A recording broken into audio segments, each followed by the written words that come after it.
Ya, bismillahirrahmanirrahim. Alhamdulillahirabbil alamin wa bihi nasta'in wa ala umuri dunya waddin. Wassalatu wassalamu ala sayyidil mursalin habibina wa maulana Muhammadin wa ala alihi wa sahbihi ajma'in. Radina billahi rabba wa bil islami dina wa bi Muhammadin nabiyya wa rasula. Allahumma inna nas'aluka ilman nafi'a wa rizqan tayyiba wa amalan mutaqabbala. Allahumma amin. Alhamdulillah ya, ini tahun baru ya. Masya Allah, semoga adik-adik sehat walafiat yang musim dingin kayak gini. Pada libur nggak sih sekolahnya? Belum. Enggak, Dikit enggak. lagi. Oh, dikit Dikit lagi. lagi. Oh, berarti beda-beda ya. Ada yang sudah libur, ada yang belum. Ya, baik. Oke, kita lanjutkan pembahasan kita ya. Pekan lalu masih ingat ya, kita ngomongin tentang ini pertanyaannya itu ma an najasatu. Ya, man najasatu. Apa itu najis-najis? Ya, apa saja yang dikatakan benda najis. Sebelumnya perlu diperhatikan adik-adik, kalau semua benda yang kita lihat, hal-hal yang kita lihat itu sebenarnya nggak najis, alias suci. Ya, jadi bisa ditulis, oke, lawan kata dari suci itu najis. Lawan kata dari suci, lawan kata tahu kan lawan kata? Opposite. Oke, opposite. Opposite-nya suci itu najis. Ya, benda ini najis, berarti bendanya nggak suci. Bendanya ini suci, berarti dia nggak najis. Kayak gitu ya. Nah, sebenarnya hal-hal yang kita lihat itu hampir semuanya itu suci. Oke ya? Yang kita lihat itu semuanya suci. Makanya yang ditanya bukan apa saja yang benda suci. Tidak. Karena saking banyaknya benda suci, maka nggak perlu ditanya lagi. Karena hampir semua yang kita lihat adalah suci. Paham ya? Waktu itu Ustazah Vina udah sampaikan binatang, banyak nggak binatang itu? Bisa dihitung nggak jumlah binatang hewan? Nggak bisa Enggak. dihitung. Dan semuanya itu suci. Kalau masih hidup itu semuanya suci. Kecuali dua saja binatang. Ayo, apa saja waktu itu? Masih ingat nggak? Anjing sama babi. Dan juga tambahin lagi anjing dan babi dan juga keturunannya. Keturunannya gimana? Misalnya anjing kawin sama anjing. Bapak ibunya anjing. Terus anaknya jadi anjing. Tapi ternyata ada anjing kawinnya sama babi. Nggak tahu jadinya bagaimana, tapi ada. Oke, atau anjing kawin sama kambing. Ada juga. Atau babi kawin sama sapi misalnya. Nah, keturunannya, anak-anaknya itu, anak keturunan dari kambing, anjing dan babi itu juga najis. Bisa difahami ya? Nah, kembali lagi. Tadi Ustazah bilang kalau hampir semuanya, ya semua yang kita lihat itu sebenarnya suci. Maka questionnya nggak perlu tanya, apa saja ya benda suci? Enggak, karena saking banyaknya benda suci. Oke, termasuk kita manusia ini benda suci. Oke, kita itu suci. Walaupun kita sudah mati, namanya manusia, Masya Allah, Allah jadikan kita makhluk yang namanya manusia, mau dia hidup, mau dia mati, itu tetap suci. Oke, nah makanya pertanyaannya bukan apa saja benda suci, melainkan apa saja sih yang termasuk najis. Nah, karena sedikit sebenarnya kalau dibandingkan benda yang suci. Paham ya dari sini ya? Oke, coba tangannya raise hand. Paham ya? Nah, waktu itu apa saja? Yuk, yang pertama darah, adamu. Bahasa Arabnya darah itu adam, darah. Oke, darahnya itu darah yang mengalir. Oke, kalau darahnya masih dalam, maaf, dalam tubuh kita, kan badan kita ada darahnya kan di bawah kulit kita di dalam sini itu ada darahnya. Itu berarti masih suci. Selama nggak keluar masih suci. Oke, darah hati juga suci. Oke, darah hati. Ya, darah hati itu nggak karena dia menggumpal. Makanya kalau siapa yang suka makan daging apa hati ayam, hati kambing, ya itu darah itu, tapi dianggap suci, ya karena darahnya nggak mengalir di situ. Oke ya. Nah, darah itu najis kecuali darah hati. Baik. Kemudian nanah alkoihu. Alkoih itu nanah. Nah, ini bedakan antara alkoihu. dengan al-qai'u. Ada ha sama hamzah. Ada ha sama hamzah. Kalau yang pakai hamzah, al-qai'u atau kita bilangnya al-qai' itu muntah, ya. Mau muntahnya siapa saja, mau muntah kita, mau muntahnya apa namanya anak kecil, pokoknya semua yang muntah muntahnya siapa saja itu najis. Darahnya juga darah siapa saja itu najis. Kemudian nanahnya siapa saja itu najis. Kecuali waktu itu sudah sepertinya sudah Ustazah singgung, kecuali darah yang sedikit atau nanahnya sedikit banget. Oke, sedikit banget kayak jerawat kayak gini sedikit ya itu dimaafkan. Najis tapi dimaafkan. Oke, nggak masalah. Kemudian khomer ya, khomer itu najis atau minum-minuman cairan yang memabukkan selain khomer. Khomer itu dibikin dari anggur dan kurma. Ya, kalau sekarang sudah banyak minuman yang memabukkan, nggak harus dibikinnya dari anggur dan kurma, dari grape sama date saja enggak. Sudah banyak ya bisa dibikin homer. Nah, selama dia memabukkan, selama itu pula najis kalau dia cairan bentuknya. Oke, waktu itu sudah Ustazah singgung. Segala sesuatu yang najis itu haram dimakan atau haram diminum. Paham ya? Semua yang najis itu sudah pasti haram dimakan. Tapi nggak sebaliknya. Semua yang nggak setiap yang haram dimakan itu najis, enggak. Paham ya? Nah, kemudian ada khomer, ada al-kalbu wal khinzir, anjing dan pig tadi dan keturunannya, anak-anaknya. Dan juga bowl. Bowl itu pipis. Kemudian ghaid. Ghaid itu pup ya. Arrowsu. Arrows ini pupnya hewan. Oke, ditambah satu lagi. Kalau yang bawa buku dicatat lagi. Benda yang najis, termasuk yang najis adalah bangkai. Bangkai. Tahu bangkai nggak? Hewan yang sudah mati. Hewan bangkai itu hewan yang sudah mati, tapi nggak disembelih dengan cara yang benar. Contohnya apa sih? Kambing. Kambing itu sebenarnya dagingnya boleh dimakan nggak kambing? Sheep, domba. Boleh. Boleh dong. Boleh. Tapi kalau dia nyebrang, nyebrang jalan, kambingnya, ya, nyebrang jalan kemudian ada truk, mati kambingnya. Nah, akhirnya yang tadinya halal dimakan dagingnya jadi enggak. Emang tulis atau enggak? Hmm? Tulis atau enggak? Tulis aja. Tulis apa? Enggak usah tulis, dengerin dulu. Ayo. Dengerin dulu. Yang Mami suruh tulis tulis. Oke ya, kambing tadi kan seharusnya kalau disembelihnya dengan cara yang benar itu halal dimakan dagingnya.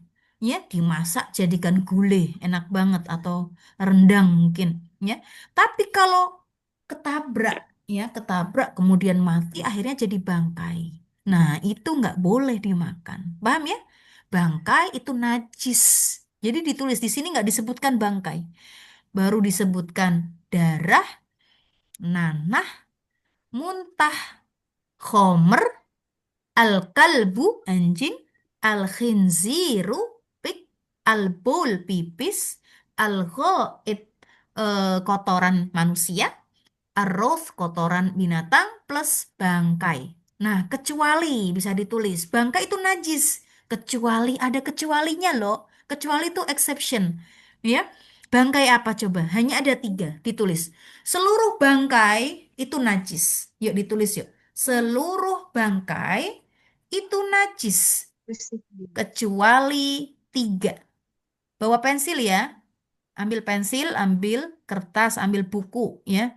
Buku khusus buat ini. Oke ya, jadi nggak tercampur dengan yang lainnya. Oke. Seluruh bangkai itu najis kecuali tiga. Apa saja? Yang pertama adalah bangkai manusia. Bangkainya siapa? Manusia, manusia, bangkai kita loh. Oke, manusia kalau mati itu jadi bangkai, jadi mayit, ya kan? Nah, tapi itu nggak najis. Bangkai manusia nggak najis. Oke, berarti kalau nggak najis bisa dimakan dong? Oh tidak, ya. Jadi nggak semuanya yang suci itu boleh dimakan, enggak. Kita manusia walaupun bangkai kita kalau sudah mayat nggak najis, haram hukumnya untuk memakan anggota badan kita, nggak boleh. Nggak boleh. Karena kenapa? Karena Allah memuliakan manusia. Karena apa? Allah memuliakan manusia. Bisa difahami ya? Allah memuliakan manusia. Kita tuh dimuliakan Allah loh. Jadi kita harus banyak-banyak berterima kasih dan bersyukur kepada Allah. Oke? Hidup kita, mati kita itu tetap dalam keadaan suci. Meskipun orang itu, manusia itu enggak Islam, manusianya itu misalnya beragama apa, Hindu misalnya, atau Buddha misalnya, atau Kristen misalnya, oke, tetap matinya keadaannya suci dan haram dimakan. Bisa difahami ya? Nah, yang kedua, bangkai yang kedua, apa yang nggak najis? Yaitu bangkai ikan. Bangkai ikan. Oke, bangkai ikan. Nah, kalau misalnya di sini Abang Roshid, ya kan, misalnya nemuin pas ke pantai, nemuin ikan-ikan pada mati. Nah, itu boleh. Ya, itu nggak najis bangkainya. Boleh langsung digoreng, dicuci digoreng. Oke? Nggak perlu disembelih lagi, langsung digoreng. Nah, kan? Terus nemu ikan teri pada mati. Ya kan? Ikan teri, siapa yang suka makan ikan teri? Banyak ikan teri banyak pada mati, ambil aja, digoreng, enak, kasih sambal. Oke ya? Bangkainya nggak najis. Bisa difahami ya? Nah, yang kedua, nah kalau bangkai ikan itu boleh dimakan, tapi kalau bangkainya manusia haram dimakan, tapi bangkainya suci. Oke. Kemudian yang ketiga yaitu bangkai belalang. Bangkai belalang. Ada yang tahu belalang? Enggak. Grasshopper. Apa? Grasshopper. Kok nggak dengar ya, Ustazah ya? Grasshopper. Oh, grasshopper ya? Grasshopper. Grasshopper. Iya, iya, betul, betul. Iya. Itu apa, bangkainya walaupun mati nggak nggak najis dan boleh dimakan. Oke, dan boleh dimakan. Katanya yang suka belalang katanya enak. Tapi yang Ustazah Vina belum pernah mencoba. Baik. Ini ada yang bertanya, jikalau misalkan tangan berdarah lalu ingin sholat, darahnya sudah diplester tetapi tetap mengalir, apakah masih sah sholat kita? Jadi gini, ya kalau sudah dibersihkan tangan kita, ya kan kalau sudah dibersihkan kan ada darah tuh ke pisau misalnya. Ke pisau, keluar darah, dibersihkan kasih plester. Insya Allah nggak mengalir. Kalau sudah mengalir berarti plesternya itu kurang bener, ya kan? Kurang bener apa namanya, naruhnya, ya kan?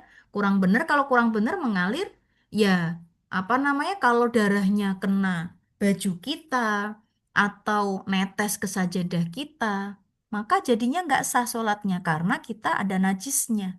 Oke ya, jadi sebelum di plester yang harus bener, jadi sebelumnya itu pas plesternya harus bener, ya harus bener biar nggak kemana-mana darahnya.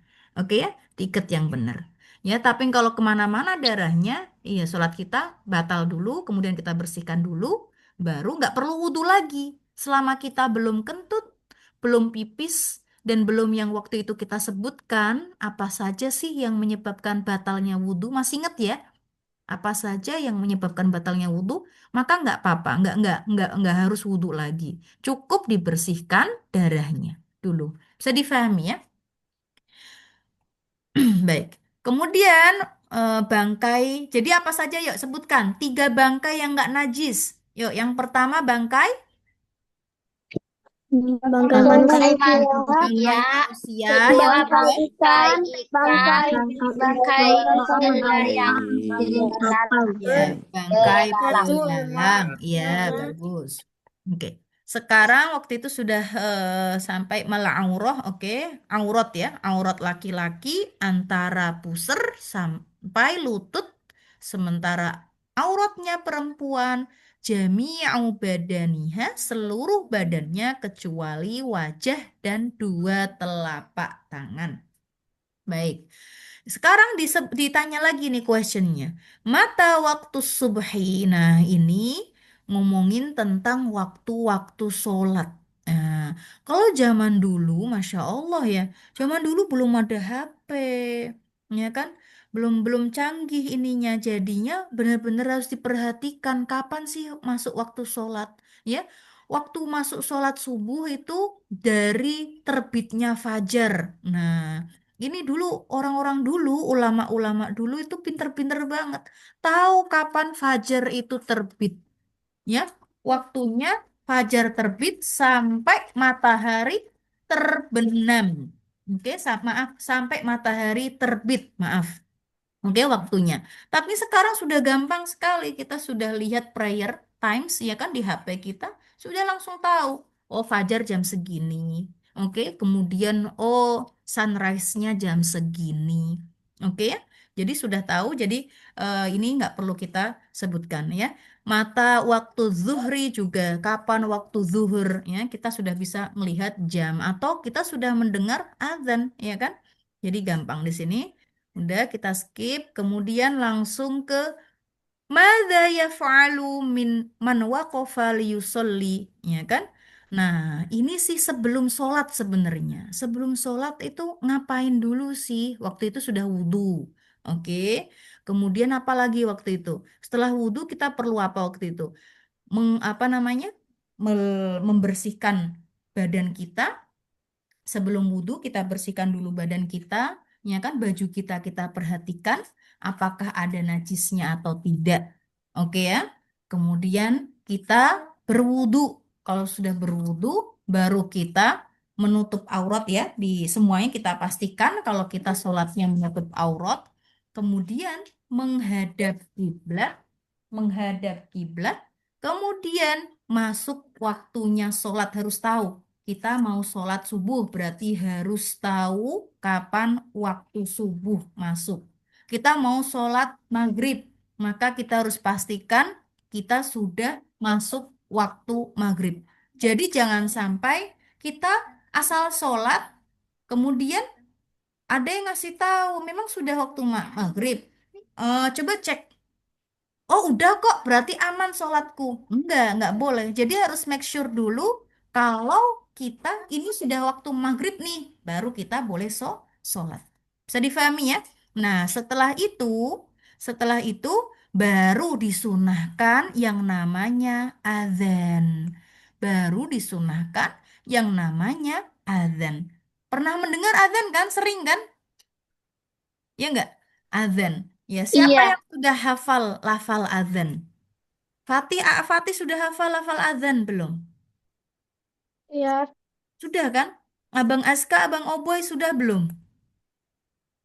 Siapa Abang Iya, Abdullah hafal enggak lafal ya, azan? ya, Oke, nah azan itu disunahkan ya sebelum melaksanakan sholat yang fardu. Oke, disunahkan sebelum kita melakukan sholat subuh itu disunahkan untuk azan dulu. Kemudian sholat duhur sebelumnya juga disunahkan. Begitu pula komat iqomah. Kan ada azan, kemudian ada komat. Kita bilangnya komat iqomah. Bisa difahami ya? Bedanya kalau untuk azan itu syaratnya harus laki-laki. Oke, azan harus laki-laki. Oke ya, laki-laki dan nggak harus sudah balik. Untuk azan itu harus laki-laki. Jadi laki-laki yang di sini, anak boys di sini harus tahu lafalnya azan. Ini disebutkan nanti lafalnya azan. Latihan azan. Oke ya. Nah, kemudian nggak harus balik. Nggak harus balik itu berarti gimana ya? Misalnya umur 9 tahun dia belum balik, maka dia boleh azan, boleh. Ya. Kemudian apalagi? Jadi syaratnya azan, dia, yuk ditulis yuk. Azan, syarat orang yang bisa azan, yang pertama. Yang pertama, yuk ditulis, orang yang boleh azan yang pertama yaitu atau sahnya adzan, yang pertama dia harus beragama Islam. Ya, yang pertama, alhamdulillah kita muslim semuanya. Oke, berarti memenuhi syarat adzan. Yang kedua, usianya usia tamyiz. Tamyiz itu apa? Saya tulisin di sini yuk. Tamyiz. Tamyiz. Nah, nih, tamyiz. Tamyiz. Oke. Sebentar. Di sini saya tanya dulu. Abang Abdullah sudah balik belum ya? Mana ada Abang Abdullah? Belum, Belum kan? Belum. belum. Oke. Terus Abang Abdullah umurnya berapa sekarang? 12. 12. Berarti Abang Abdullah ini usia tamyiz. Oke ya? Sudah bukan anak-anak lagi tapi juga belum balik. Oke ya? Tamyiz ini mau mendekati usia balik. Oke ya? Nah, Abang Abdullah ini kalau misalnya masuk masjid mau adzan, boleh. Sah, adzannya sah. Oke ya? Jadi yang pertama dia Islam, yang kedua dia tamyiz, walaupun belum balik usia tamyiz, sah adzannya. Tapi kalau azan misalnya seusia siapa ya? Masih usia 4 tahun atau 5 tahun ya, yang masih suka lari sana sini, maka nggak sah azannya. Oke, nggak sah azannya. Kakak Alfia punya adik namanya Arkan, ya kan? Kemudian Arkan pegang mic azan. Nah, azannya nggak sah. Bisa difahami ya? Dia boleh ya sahnya kalau usianya tamyiz atau balik atau sudah balik. Kalau sudah balik jelas. Tapi kalau tamyiz sudah boleh. Tamyiz itu gimana sih? Tamyiz itu anak yang maaf sudah ngerti. Oh, kalau makan itu bagusnya tangan kanan. Nah, itu tamyiz. Oh, kalau kalau kita naruh di api, tangan kita akan kebakar atau kepanasan. Itu dia sudah ngerti berarti. Oh, kalau cebok itu memang baiknya itu pakai tangan kiri. Nah, itu usia tamyiz. Bisa difahami ya? Usia tamyiz. Nah, itu boleh, boleh sah dan untuk adzan. Tapi kalau masih anak-anak banget, ya belum ngerti, ya kan, maka tidak sah adzannya. Kemudian syaratnya yang ketiga, tadi kan Islam. Kemudian apa? Usia tamyiz, baligh atau usia tamyiz. Dan yang ketiga yaitu laki-laki ya laki. Jadi nggak boleh perempuan yang azan tuh nggak boleh ya. Di sini yang boys di sini ya karena azan itu hukumnya sunnah ya sunnah muakkad itu sunnah yang dianjurkan banget sebelum kita melakukan sholat ya dianjurkan untuk berazan dulu ya maka yang boys perlu hafal lafal azan dan disunahkan kalau azan itu disunahkan untuk memperbagus suaranya. Jadi perlu latihan. Oke, perlu latihan. Kenapa kok disunahkan untuk memperbagus suara azan? Karena tujuan azan itu untuk ngajak orang sholat, ya kan? Maka azannya harus kalau suaranya bagus, kira-kira orang yang diajak itu seneng nggak? Ya nggak? Ya. Seneng. Memang Coba kalau yang azan, oh, enam ngantuk kayak gitu, kira-kira yang diajak semangat atau "Ah," gitu. Ya, makanya beda. kalau yang adzan itu disunahkan itu diperbagus ya suaranya. Baik dan diperkeras suaranya ya. Yang boys ini latihan ya. Kemudian apa syaratnya lagi? Tertib ya, berurut ya. Yuk ditulis ya. Yang pertama tadi beragama Islam, kemudian dia tak usianya sudah balik atau tamyiz. Yang ketiga harus laki-laki. Dan yang keempat, tertib. Urutannya ini tertib. Oke? Dari yang Allahu Akbar. Ya, Allahu Akbar, Allahu Akbar. Ya, tertib. Habis itu, asyhadu alla ilaha illallah. Ya kan? Asyhadu alla ilaha illallah ya. Ini dua kali kecuali yang Allahu Akbar tadi ya. Allahu Akbar sekali, Allahu Akbar, Allahu Akbar, Allahu Akbar. Kemudian asyhadu alla ilaha illallah 2 kali. Asyhadu anna Muhammadar Rasulullah sekali terus tambah ulangi lagi. Asyhadu anna Muhammadar Rasulullah ya. Jadi 2 kali di sini. Hayya 'alas shalah lagi hayya 'alas shalah hayya 'alal falah, hayya 'alal falah, dan ditutup dengan takbir Allahu Akbar, Allahu Akbar. La ilaha illallah dengan kalimat tauhid yang terakhir. Oke ya? Itu berurut ya. Syaratnya untuk azan harus berurut ya. Kemudian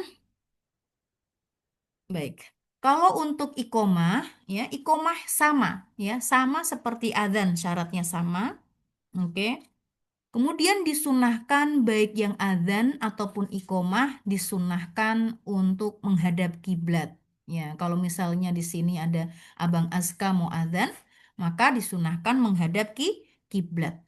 Disunahkan juga dalam keadaan suci dari hadas kecil ataupun hadas besar. Maksudnya nggak dalam keadaan ngentut atau sudah dalam keadaan berwudu. Itu sunnahnya. Oke ya? Tapi kalau aku sudah kentut gimana ya? Jadinya makruh ya.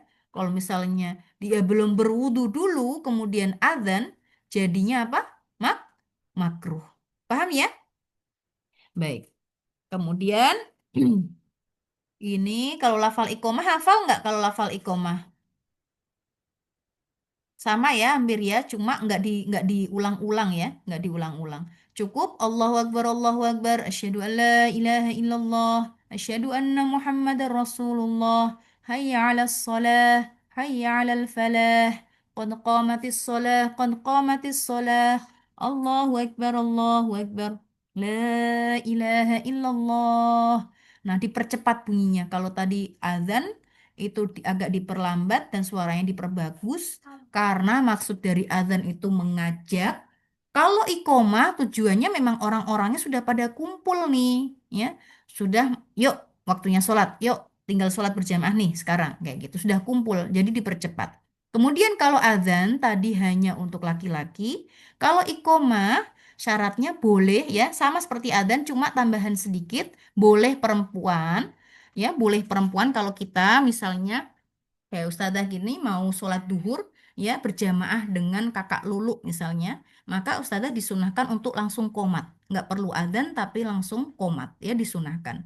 Atau misalnya di sini ada Kak Aisyah ya sholat sama uminya sama mamahnya sama bundanya, nah kan bundanya atau Kak Aisyahnya yang qomat nggak masalah ya, disunahkan untuk kok qomat terlebih dahulu. Bisa difahami ya? Nah kemudian setelah adzan disunahkan juga membaca doa ya, membaca doa adzan setelah adzan. Hafal nggak doa adzan? Di sini disebutkan nggak ya doa adzan di sini?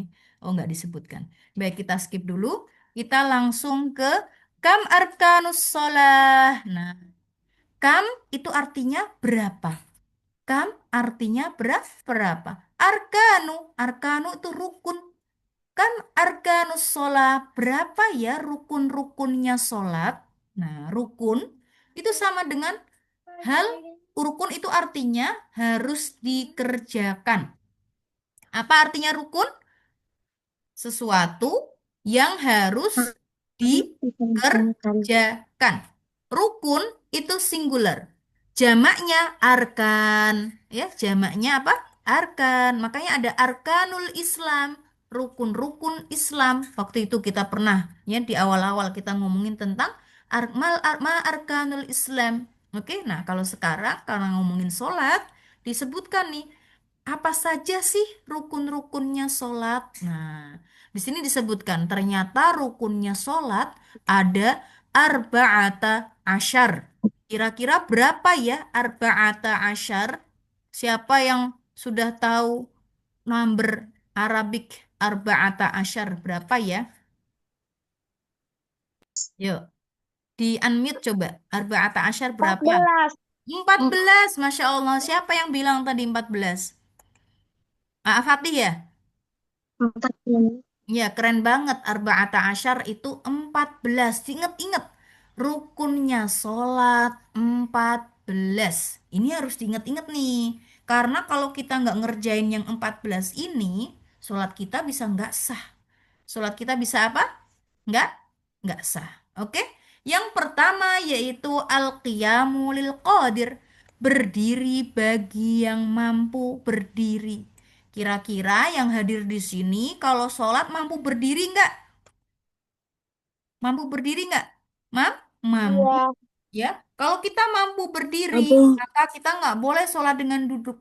Ini kalau sholat fardu, kita lagi ngomongin sholat fardu dulu. Oke, sholat fardu itu sholat yang wajib. Seperti sholat subuh, sholat duhur, sholat asar, sholat maghrib, sholat isya. Kalau kita lagi sholat itu, sholat yang 5 waktu itu, kalau kita mampu untuk berdiri, maka kita wajib untuk berdiri, nggak boleh langsung duduk. Oke ya, nggak sah kalau langsung duduk nggak sah. Tapi kalau nggak mampu, nah beda lagi ceritanya. Kalau nggak mampu, ya dibolehkan duduk dong. Masa nggak dibolehkan, ya kan? Nggak masalah. Tapi kan kita yang di sini, yang ada di sini, insya Allah pada mampu semuanya, ya kan? Maka wajib berdiri. Nah, itu kalau sholat fardu. Tapi kalau sholat sunnah, ternyata kalau kita mampu untuk berdiri, kita boleh loh duduk. Ya, sholat sunnah itu seperti sholat apa? Coba, ada yang mau menyebutkan sholat sunnah seperti sholat apa? Yuk di unmute. Qobliyah subuh. Sholat. Dua Sholat apa? rakaat qobliyah subuh. Pintar. Sholat qobliyah subuh. Terus apa lagi? Sholat duha atau suruk. Wah, keren banget. Sholat duha atau sholat syuruk. Terus apa lagi? Tahiyatul masjid. Wah, pintar banget. Sholat tahiyatul masjid. Terus apa lagi? Banyak loh sholat sunnah itu loh. Banyak. Oke. Bisa 33 lebih mungkin sholat sunnah itu. Ya. Nah, itu kalau misalnya di sini Kak Fatia selagi sholat sunnah habis sholat duhur mau sholat sunnah ba'diyah duhur tapi Kak Fatia, males lah berdiri duduk aja ah. Nggak masalah. Tapi ingat, tapi pahalanya dapat separuh. Oke, dapat setengah doang. Yang seharusnya dapat satu, akhirnya dapat separuh. Ya kan? Makanya kalau misalnya apa namanya kita usahakan biar pahalanya agak banyak, ya kan kita usahakan berdiri walaupun dibolehkan untuk sholat dengan duduk. Kalau untuk sholat sunnah. Bisa difahami ya? Baik. Kemudian yang kedua yaitu niat. Nah, ini penting nih, niat nih. Penting banget. Oke ya. Dengan niat ini membedakan mana yang sholat fardu dengan mana yang sholat sunnah. Karena sholat itu banyak. Oke ya, maka perlu dihadirkan niat. Ya kan? Sholat sunnah apalagi banyak sekali macam-macamnya. Oke ya, kalau nggak ada niat, ya ini niat apa sebenarnya? Ya, nggak sah nanti sholatnya. Begitupun sholat fardu, ya kan ada 5 kali tuh. Kalau nggak niat juga, ini sholat duhur kah? Atau sholat maghrib kah? Jadi nggak sah. Jadi penting tadi, penting kita mengetahui kapan, apa kalau ini sudah masuk waktu sholat, kemudian pas niatnya juga niat sholat tersebut. Oh ini sudah waktu masuk sholat waktu maghrib nih. Nah kemudian sholat diniatkan. Aku niat sholat maghrib. Harus dibilang ya harus dihadirkan. Aku niat sholat maghrib. Oke ya. Kemudian dihadirkan juga berapa rokatnya. Sholat maghrib berapa rokat kalau sholat maghrib? 3 rakaat. Aku niat Tiga. sholat maghrib 3 rakaat. Nah, oke, dihadirkan niatnya kayak gitu. Kemudian kalau berjamaah berarti kan kita makmum tuh. Dihadirkan juga niatnya makmum karena Allah Ta'ala. Karena kalau nggak dihadirkan makmum, nggak sah juga sholat kita ngapain? Kita ngikutin imam. Ya nggak dapat pahala berjamaah kalau kita nggak bilang makmum lillahi ta'ala. Makmum karena Allah Ta'ala. Jadi harus dihadirkan, aku loh lagi sholat. Yang pertama, aku niat sholat. Kemudian ditentukan niat sholat apa? Aku niat sholat duhur misalnya. Ditentukan berapa rokaatnya? Aku niat sholat duhur 4 rakaat. Berjamaah enggak? Makmum enggak? Kalau bermakmum, makmum ditentukan. Aku niat sholat duhur 4 rakaat. Makmum karena Allah Ta'ala. Bisa difahami ya? Kalau bisa pakai bahasa Arab, pakai bahasa Arabnya. Kalau nggak bisa, boleh pakai bahasa Indonesia atau pakai English, nggak apa-apa. Oke ya. Kemudian yang ketiga, takbiratul ihram. Ingat, ada istilah takbiratul ihram. Ingat ya, ada istilah takbiratul ihram. Itu ucapan lafal Allahu Akbar pertama kali ketika mau sholat. Kan kita sudah berdiri nih. Kita kan berdiri. Kemudian kita niat nih. Ya kan niat baru Allahu Akbar. Atau kalau adik-adik bisa pas Allahu Akbar niatnya di dalam hati pas kita bilang Allahu Akbar. Kalau bisa.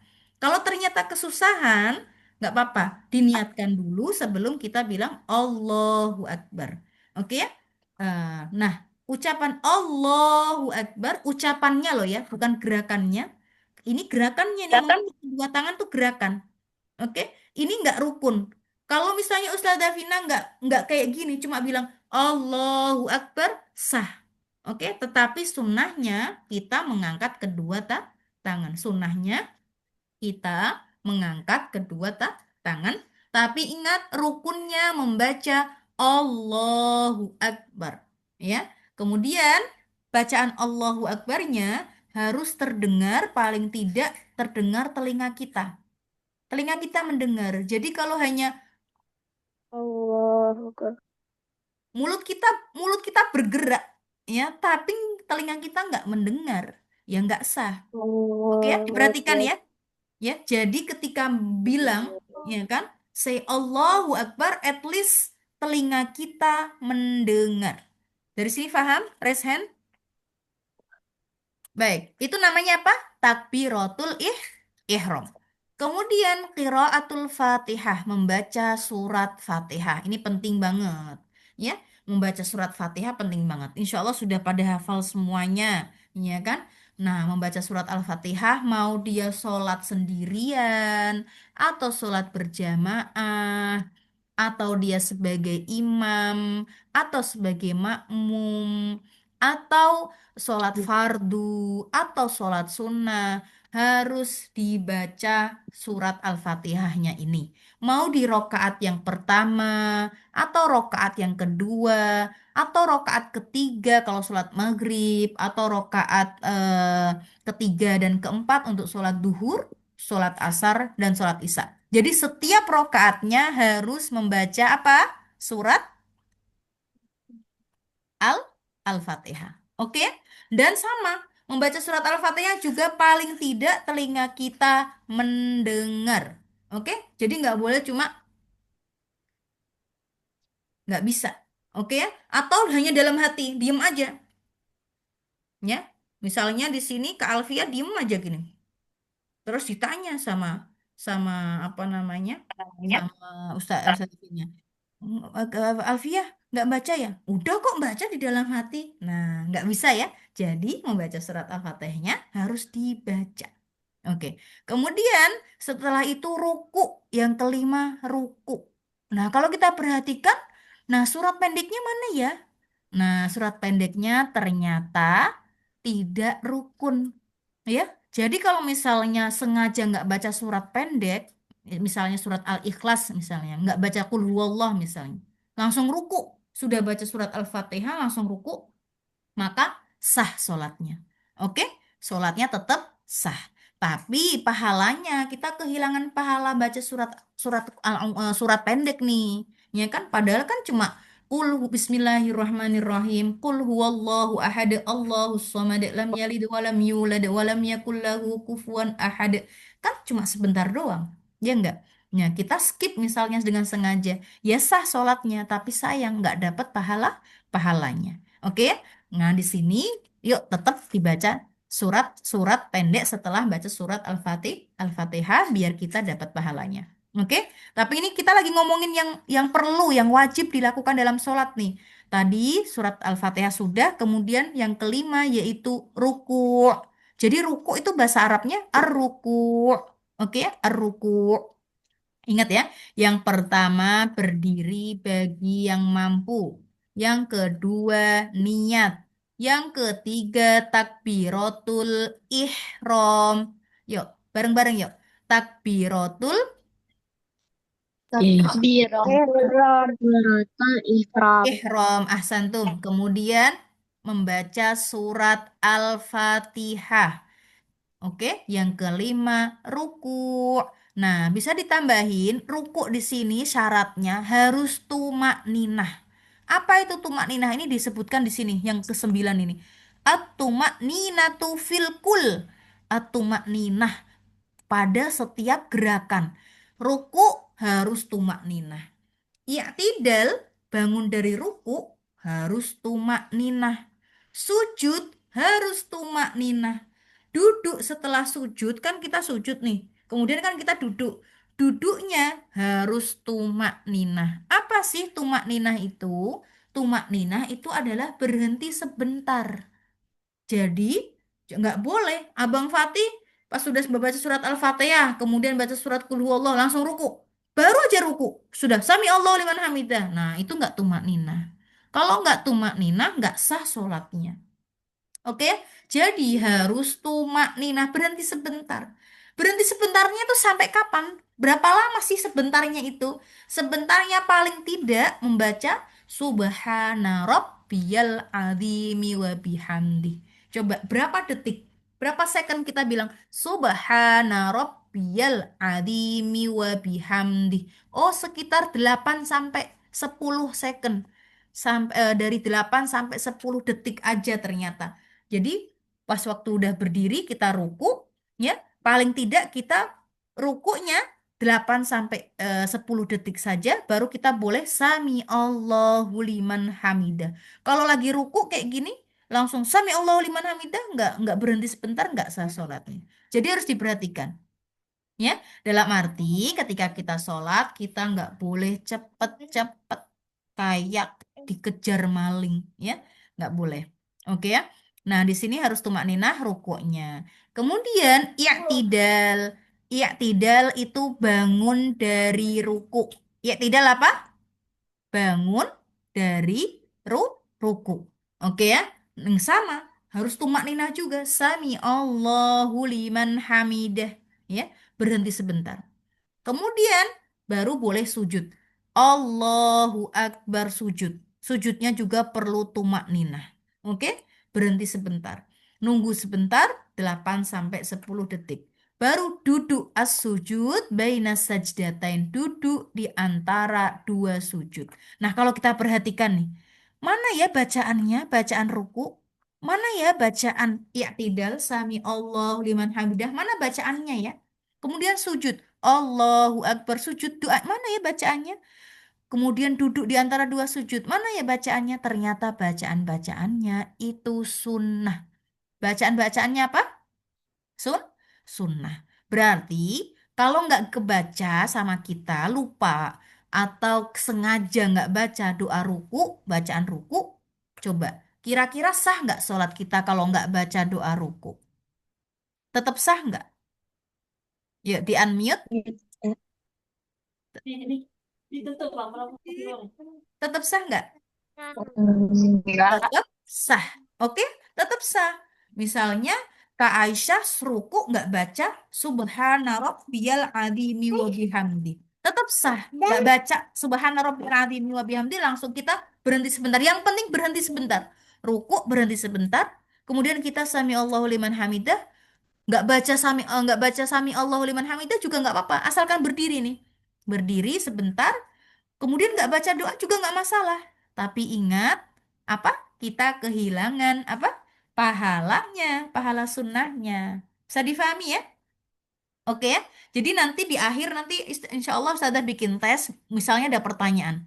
Ada pertanyaan, Abang Aska sholat subuh. Waktu ruku tidak membaca doa ruku. Apakah sholatnya Abang Aska sah atau tidak? Nah, kayak gitu pertanyaannya. Ya, oke, sah atau enggak? Coba. Sah, ya, karena bacaan ruku itu bukan rukun, melainkan sunnah. Oke, ya? Walaupun sunnah, lagi-lagi Ustazah pastikan, Ustazah tekankan, walaupun sunnah, perlu dibaca. Sudah hafal ya bacaan ruku ya? Yuk, baca bersama yuk. Subhana rabbiyal azimi. Subhana rabbiyal azimi wa bihamdi. Ya, tadi disebutkan di sini nih bacaannya nih. Rabbiyal azimi wa bihamdi. Nah, kalau sudah baca, disunahkan dibaca 3 kali nih. Oke, salah sama rot. Dibaca sunahnya 3 kali. Oke ya? Kemudian tadi, oke, kita lanjutkan dulu sebelum kita ke bawah nih. Baik. Kemudian i'tidal. I'tidal ini istilah ya, i'tidal. I'tidal itu berdiri lagi. Setelah ruku berdiri lagi. I'tidal dengan lurus, berdiri dengan lurus nih i'tidal. Oke? Bilangnya sami Allah. Biasanya kalau kita i'tidal kan kita bilang sami Allahu liman hamidah, ya enggak? Ucapan sami Allahu liman hamidah itu juga sunnah. Oke? Misalnya Ustazah ruku kemudian langsung berdiri, nggak bilang sami Allahu liman hamidah, sholatnya tetap sah. Oke, sholatnya tetap sah. Tapi tetap sunnahnya kita bilang sami Allahu liman hamidah dan membaca Rabbana lakal hamdu. Baru kita sujud. Sujud juga kita bilangnya Allahu Akbar. Tapi bacaan Allahu Akbar ketika sujud atau ketika ruku tadi itu sunnah, nggak rukun. Oke? Yang rukun adalah sujudnya, gerakannya dari berdiri menuju ke sujud. Oke? Dan waktu sujud bacaannya juga sunnah, tapi ingat yang rukun adalah tumak ninah. Diam dulu sebentar, ya, alias nggak boleh cepet-cepet. Baik, kemudian setelah sujud, duduk di antara dua sujud, duduk dulu. Duduknya, duduknya bacaannya juga sunnah, nggak rukun. Oke, tapi yang jelas harus tumak ninah. Setelah itu, yang ke-10 yaitu duduk untuk tasyahud akhir. Loh, kalau tasyahud awal gimana ya? Ada tasyahud awal kan, misalnya sholatnya 4 rakaat. Di rakaat kedua, sebelum kita bangun lagi, itu ada yang namanya tasyahud awal. Tasyahud awal atau tasyahud pertama itu bukan rukun. Kalau kita sengaja nggak melakukannya, tetap sah sholat kita. Atau bahkan lupa, tetap sah. Misalnya nih, Ustazah lagi udah rakaat kedua, ya. Ustazah harusnya nih duduk untuk tasyahud awal. Tapi kelupaan sudah berdiri. Allahu Akbar, namanya manusia, ya, ada kalanya lupa. Kemudian langsung berdiri. Nah, kalau sudah berdiri nih, maka ustazah tidak diperbolehkan lagi untuk duduk. Batal jadi sholatnya kalau ustazah duduk pada tadi sudah berdiri. Oke ya? Tapi kalau posisinya masih mau berdiri, pas udah duduk, mau berdiri ya sujud, maaf sujud, kemudian mau berdiri, mau aja. Allah, keinget duduk lagi nggak masalah. Tapi kalau sudah dalam keadaan berdiri, maka tidak diperbolehkan untuk duduk. Tetap sholatnya sah karena duduk pada tasyahud awal tidak termasuk rukun. Raise hand dari sini. Ada yang belum paham? Paham semua ya, insya Allah ya. Baik, good. Kemudian yang ke-11 yaitu tasyahud akhir. Ingat, kalau tadi duduknya, kalau yang selanjutnya itu bacaannya. Nah, kita perhatikan nih. Tadi ruku nggak ada bacaannya, bacaannya sunnah. Bangun dari ruku atau iktidal, bacaannya juga sunnah. Pas sujud, bacaannya juga sunnah. Duduk di antara dua sujud, bacaannya juga sunnah. Ya kan? Yang menjadi rukun adalah bacaan ketika tahiyat akhir. Duduk pada tahiyat akhir sebelum salam itu loh. Ya kan? Tapi kalau rokaatnya kedua sholat subuh kan rokaatnya berapa? Berapa rokaat untuk sholat subuh? Dua kan? Kalau sholat subuh berapa? Dua. Dua. Nah itu nggak ada tasyahud Dua. awal. Nggak ada tasyahud awal, langsung tasyahud akhir itu. Nah, itu bacaannya, duduknya itu rukun, bacaannya juga rukun. Harus diucap. Oke? Nggak hafal gimana ya?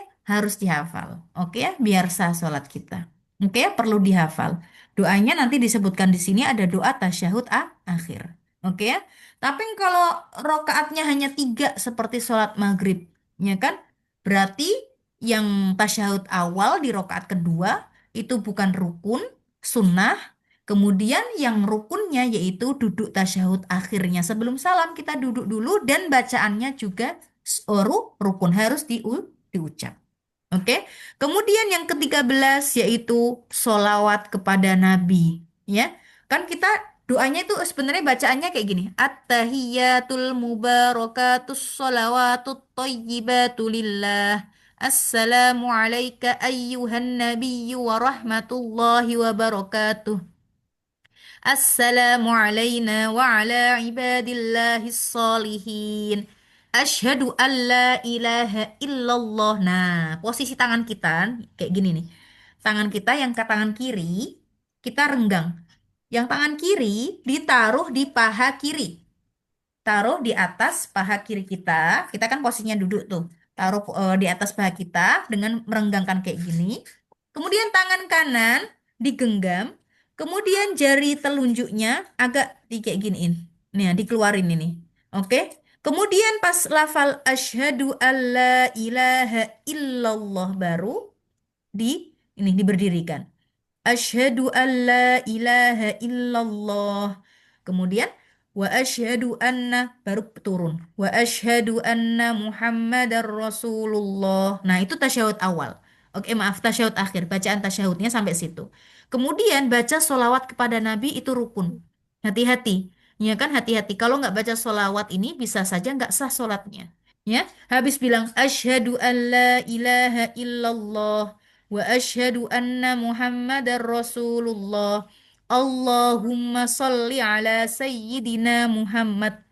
Nah, ini yang rukun. Kemudian Abang Fatih, aduh kebelet kentut nih. Mau kentut. Nah, kentut habis itu jangan kentut dulu, salam dulu. Assalamualaikum warahmatullah. Kemudian kentut boleh sah sholatnya, sudah selesai. Oke? Itu yang rukun. Jadi ada berapa di sini rukunnya? Nah, setelah salam, kemudian yang ke-14 nih, maaf, yang ke-14 ada yang namanya tertib. Tertib seperti wudhu. Kalau kita ingat fardunya wudhu ada 6, ya kan? Yang pertama niat, kemudian membasuh wajah, kemudian membasuh kedua tangan sampai siku, kemudian mengusap sebagian kepala, kemudian membasuh kedua kaki sampai mata kaki, yang terakhir adalah tertib. Sama, di dalam sholat pun yang terakhir adalah tertib. Dalam arti harus diurut tadi. Nggak boleh sujud dulu baru i'tidal. Atau ruku dulu baru membaca surat Al-Fatihah. Tidak diperbolehkan ya. Jadi harus tertib. Oke ya. Jadi jumlah rukunnya sholat ada berapa? Yuk, bilang. Rukunnya sholat ada berapa? Empat. Berapa? Keras dikit, keras dikit. 14. 14. Yuk, 14. dibaca bareng-bareng. 14. Yang pertama. Apa yang pertama tadi? Yuk, di-unmute yuk. 14. Di-unmute. Berdiri bagi yang mampu. Iya, bagus. Berdiri bagi yang mampu. Yang kedua, Niat niat. Yang ketiga, takbir bersuara sampai takbiratul ihram. telinga. Takbiratul ihram. Pintar. Yang keempat, membaca surat Al-Fatihah. Yang kelima, ruku'. Oke. Yang keenam, i'tidal. I'tidal. Yang ketujuh, Sujud sujud. Yang kedelapan, duduk di antara sujud. duduk di antara dua sujud. Bagus. Yang kesembilan, tumak nih. Tumak ninah pada semua. Tumak ninah pada gerakan semuanya tadi. Rukuknya harus tumak ninah, i'tidalnya harus tumak ninah, sujudnya harus tumak ninah, duduk di antara dua sujud harus tumak ninah. Tumak ninah tadi berhenti sebentar. Oke, selama sekitar paling tidak at least 8 sampai 10 detik paling tidak. Oke. Oke, yang ke-10 duduk untuk tasyahud akhir. Yang ke-11 bacaan tahiyat atau bacaan tasyahud akhir. Yang ke-12 membaca solawat kepada Nabi. Yang ke-13 salam. Oke. Nah, salamnya ini yang rukun adalah salam yang pertama aja. Adik-adik, Assalamualaikum warahmatullah. Sekali aja, kalau udah kentut, kentut aja sudah sah. Oke. Yang salam yang kedua itu sunnah. Kalau nggak dibaca nggak apa-apa. Tapi ingat, walaupun sunnah, perlu dibaca juga biar kita dapat pahalanya. Dari sini paham ya? Dan yang ke-14 yaitu tertib atau berurut.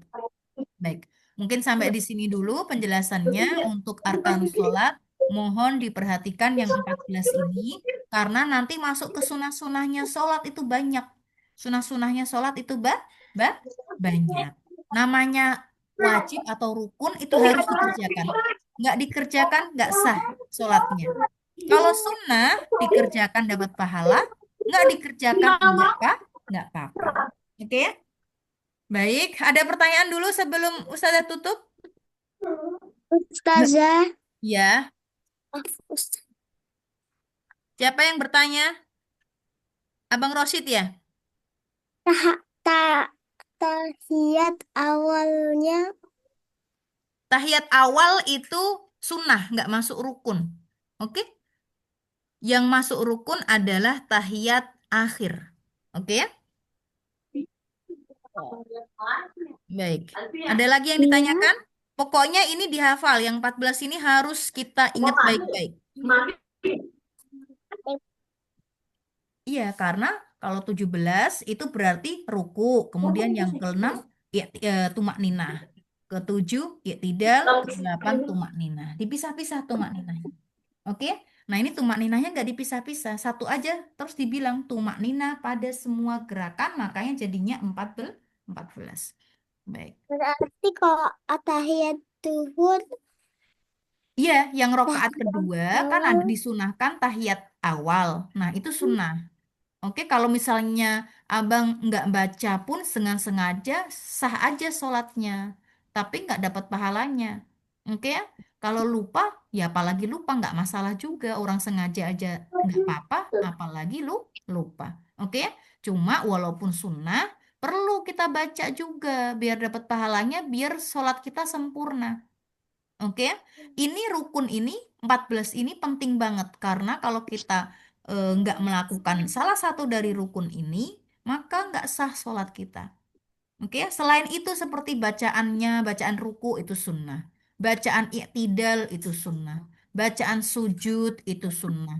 Bacaan duduk di antara dua sujud itu sunnah. Duduk pada tahiyat awal itu sunnah. Bacaan tahiyat awal itu sunnah. Salam yang kedua itu sunnah. Oke, banyak banget apa sunnah-sunnahnya sholat nanti akan kita bahas ya, insya Allah. Baik, mungkin sampai di sini dulu. Insya Allah jelas ya, Abang ya.